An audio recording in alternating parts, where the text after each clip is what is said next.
Chemistry 12 chapter solutions CBSE के previous year questions हम कर रहे थे और हमारा टॉपिक चल रहा था टॉपिक 3 रॉल्स लॉ।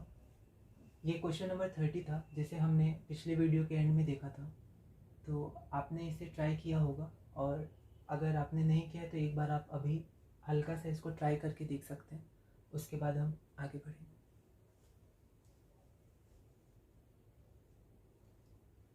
तो अब हम आगे बढ़ते हैं। जैसे हमने समझा था कि यहाँ पर क्या दिया है कि प्योर लिक्विड ए और बी का वेपर प्रेशर दिया है, प्योर लिक्विड ए और बी का, ठीक है। तो ये हमें गिवन है। और क्या दिया है कि टोटल वेपर प्रेशर दिया है, मतलब P A P B individually नहीं दिया है, इनका सम हमें दिया है टोटल वेपर प्रेशर, ठीक है। और हमें निकालना है कंपोजिशन इन लिक्विड मिक्सचर। तो कंपोजिशन मतलब मोल फ्रैक्शन, हमें एक्स ए और एक्स बी की वैल्यू निकालनी है। साथ ही हमें कंपोजिशन इन वेपर फेज यानी कि वाई ए और वाई बी की वैल्यू भी निकालनी है, ठीक है। ऑल इंडिया 2013 3 मार्क्स का क्वेश्चन है और ये एनसीईआरटी इन टेक्स्ट क्वेश्चन भी है, डायरेक्ट क्वेश्चन है। तो हम लोग आगे बढ़ते हैं, क्योंकि ये 3 मार्क्स का है तो अच्छे से हम लोग गिवन टू फाइंड आउट इसके स्टेप्स लिखेंगे।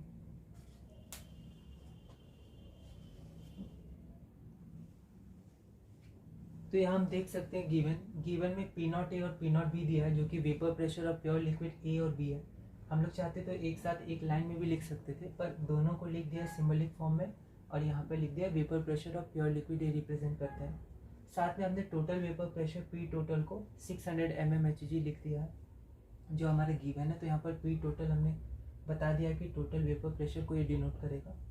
और हमें फाइंड क्या करना है, तो हमें फाइंड करना है एक्स और एक्स की। यहाँ ये एक्स मोल फ्रैक्शन है और ये कंपोजिशन किसका है, लिक्विड मिक्सचर का। तो ये मोल फ्रैक्शन लिक्विड मिक्सचर के, और वाई ए वाई बी भी मोल फ्रैक्शन है, लेकिन ये कंपोजिशन किसके हैं, वेपर फेज के ये कंपोजिशन है, ठीक है।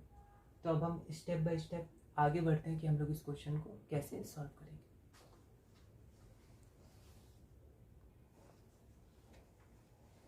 तो आगे बढ़ते हैं। गिवन और टू फाइंड मैंने अभी शॉर्ट में लिख दिया है, ठीक है। आगे कैसे बढ़ेंगे, तो हमारे पास गिवन क्या है, तो गिवन हमारे पास टोटल प्रेशर है और P naught A P naught B है। तो हमने ये इक्वेशन किया है कि पी टोटल को हमने लिखा है partial pressure of A plus partial pressure of B, और उसके बाद पार्शियल प्रेशर ए को रॉल्स लॉ में कन्वर्ट किया, क्योंकि हमारे पास और कुछ है ही नहीं। टोटल प्रेशर और P naught A P naught B है, ये तभी यूज में आएगा जब पूरा हमें रॉल्स लॉ लिखेंगे, ठीक है। तो सबसे पहले एक इक्वेशन हमें चाहिए जो इन तीनों को कनेक्ट करे, क्योंकि और कुछ गिवन है नहीं। तो सबसे पहले इस इक्वेशन से हम इसको कनेक्ट करते हैं। P total is equal to P A plus P B, partial pressure of A and partial pressure of B. अब जो पी और पी बी है ये हम रॉल्स लॉ से लिख सकते हैं। तो from Raoult's law P A is equal to P naught A X A and P B is equal to P naught B X B, ठीक है। तो हमारे पास पी टोटल क्या हुआ, P naught A X A और P naught B X B, ठीक है, फ्रॉम रॉल्स लॉ। और ये उसका इक्वेशन भी लिख दिया, ठीक है। आप चाहें तो इसको छोड़ के सिर्फ रॉल्स लॉ भी लिख सकते हैं, पर आप ये भी लिख सकते हैं कि रॉल्स लॉ में क्या बोला गया है। अब आप यहाँ ध्यान दीजिए कि हमारे पास इक्वेशन है, इसको हमें सॉल्व करना है। तो हमारे पास गिवन क्या क्या है, ये वैल्यू गिवन है, ये वैल्यू गिवन है, ये वैल्यू गिवन है। तो एक इक्वेशन है पर दो अननोन है, कौन कौन से, तो mole fraction of a liquid A in solution phase या लिक्विड फेज बोल सकते हैं, और mole fraction of liquid be in solution phase, ठीक है। तो एक इक्वेशन और हमारे पास दो अननोन है। तो जब एक इक्वेशन और दो अननोन है तो हमारा ये क्वेश्चन में कोई यूनिक वैल्यू नहीं आएगी। तो हमें किसी तरह एक इक्वेशन में एक वेरिएबल चाहिए।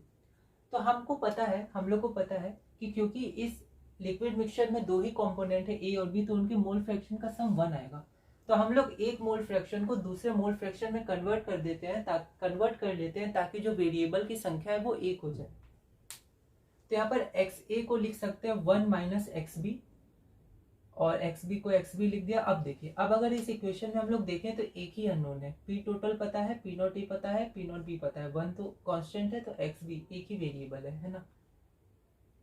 तो हम लोग यहाँ पर थोड़ा सा सॉल्व करें, एक्स बी कॉमन लेके ये आ जाएगा, ठीक है। अब एनसीईआरटी में ये डायरेक्ट दिया हुआ है, ठीक है। तो अगर आपको ये इक्वेशन डायरेक्ट याद है तो आप इसका डायरेक्ट यूज भी कर सकते हैं, पर ये आसान है, बस थोड़ा सा टाइम लगेगा, पर हम लोग आराम से इसको निकाल सकते हैं इस इक्वेशन को। अब इस इक्वेशन में हम लोग वैल्यूज पुट कर देंगे। पी टोटल की वैल्यू हमारी 600 दी हुई है, mmHg को अभी हम लोग को याद रखना है, ठीक है। पर mmHg एक्चुअली कैंसिल हो जाएगा, जैसे पिछले क्वेश्चन में इक्वेशन बड़ी थी तो लास्ट में हमने mmHg लिखा था 140 mmHg आंसर में, पर यहाँ पर MMHG है वो कैंसिल हो जाएगी। क्यों कैंसिल होगी? क्योंकि x भी यूनिटलेस होता है, ठीक है। MMHG, तो जब ये डिवाइड में आएगा तो वो कैंसिल हो जाएगी, तो हमें आगे बढ़ना है। तो इसको मैंने सॉल्व नहीं किया है, डायरेक्ट लिखा है, तो इसका आंसर आ जाएगा 0.6। अब एक बार मोल फ्रैक्शन ऑफ बी 0.6 आ गई है, तो फिर से इस इक्वेशन का यूज करके हम बोल सकते हैं mole fraction of A is equal to 1 minus mole fraction of B, that is 1 minus 0.6 is equal to 0.4। Okay, तो हमारा कंपोजिशन इन लिक्विड मिक्सचर निकल गया, क्योंकि हमने कंपोजिशन इन लिक्विड मिक्सचर को मोल फ्रैक्शन माना था ए और बी का, लिक्विड ए और लिक्विड बी का। तो mole fraction of liquid A हमारा 0.4 है और mole fraction of liquid B हमारा 0.6 है। Therefore, composition in liquid mixture is mole fraction of liquid A is equal to 0.4 and mole fraction of liquid B is equal to 0.6, ठीक है। पर अभी हमें Y और YB भी निकालना है, तो हम अब आगे बढ़ते हैं।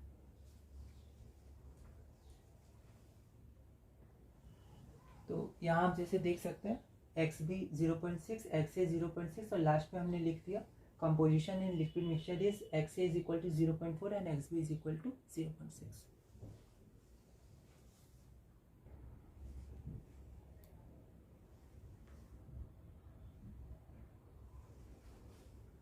तो यहाँ पर हम जो हमने ये फाइंड कर लिया, ये फाइंड कर लिया, और मोल फ्रैक्शन ऑफ ए और बी हम वेपर फेज में फाइंड करते हैं। तो जब मोल फ्रैक्शन ऑफ हम लोग ए और बी वेपर फेज में फाइंड करेंगे तो वहाँ पर रॉल्स लॉ का हम यूज़ नहीं करेंगे। वहाँ पर इक्वेशन क्या होती है कि जो लिक्विड ए है, तो पार्शियल प्रेशर ऑफ लिक्विड ए बराबर होता है मोल fraction of liquid A in vapour phase into total pressure, ठीक है।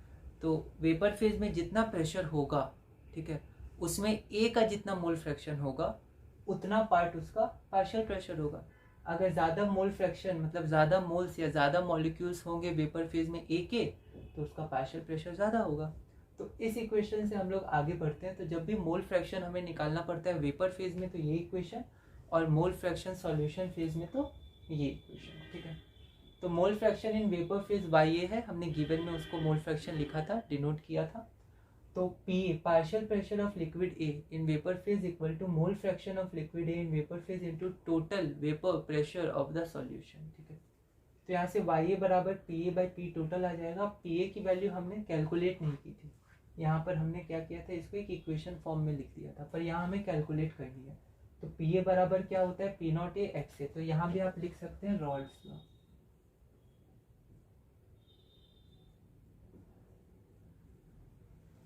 ठीक है।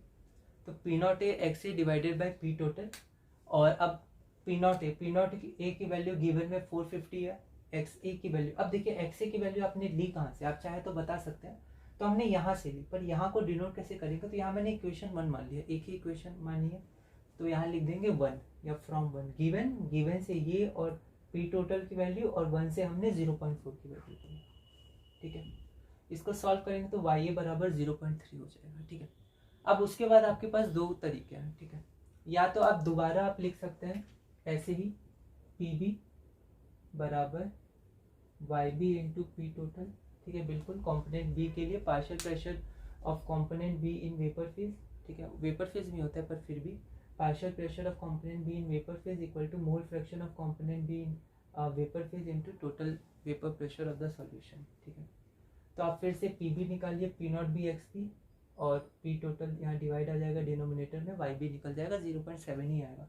या फिर आप ऐसा कर सकते हैं कि जब YA निकल गया है तो जैसे यहाँ पर जैसे XB निकला था तो XA निकाल लिया था, XA प्लस XB 1 होता है। उसी तरह क्योंकि ये मोल फ्रैक्शन है तो YA प्लस YB भी, इसकी वैल्यू भी 1 होगी। तो अब YB की वैल्यू निकालनी है, YA की वैल्यू दी हुई है, तो 1 minus YA 1 minus 0.3 is equal to 0.7। Therefore, the mole fraction of liquid B in vapor phase equal to 0.7, YB is equal to 0.7. Therefore, composition in vapor phase is YA जो हमारा 0.3 है, and YB is equal to 0.7, ठीक है। तो हमने YA और YB भी calculate कर लिया, जो कि हमारा क्या था, मोल फ्रैक्शन था वेपर फेज में। XA और XB क्या था, मोल फ्रैक्शन था हमारा सोल्यूशन फेज में। तो ये हमारा क्वेश्चन पूरा हो गया 3 मार्क्स का, और आप चाहें तो इसमें कुछ मॉडिफाई कर सकते हैं अपने तरीके से, है ना। पर एक मैंने जनरल लेआउट दे दिया कि कैसे हम लोग गिवन टू फाइंड और आगे प्रोसीड कर सकते हैं, ठीक है। तो अब इस वीडियो में हम लोग इतने ही रखते हैं। ये न्यूमेरिकल क्वेश्चन थे। अब हम थोड़े थ्योरी पार्ट में जाएंगे, ideal solutions, non ideal solutions. Non ideal solution में पॉजिटिव डिविएशन, निगेटिव डिविएशन, उनका कुछ कॉन्सेप्ट, क्योंकि वो जनरली थ्योरी क्वेश्चंस होते हैं। फिर azeotropes, maximum boiling, minimum boiling, ठीक है। तो ऐसे कुछ थ्योरी क्वेश्चन सब करेंगे, क्योंकि अब न्यूमेरिकल क्वेश्चंस नहीं है, अब सिर्फ थ्योरी क्वेश्चंस है, उनके कुछ कॉन्सेप्ट्स हैं, ठीक है। और उसके बाद हम अपने अगले टॉपिक में जाएंगे, जो कि बहुत इंपॉर्टेंट और सबसे लेंदी टॉपिक है, क्वालिटेटिव प्रॉपर्टीज़। और इसी तरह हम लोग आगे बढ़ेंगे इस चैप्टर में, ठीक है।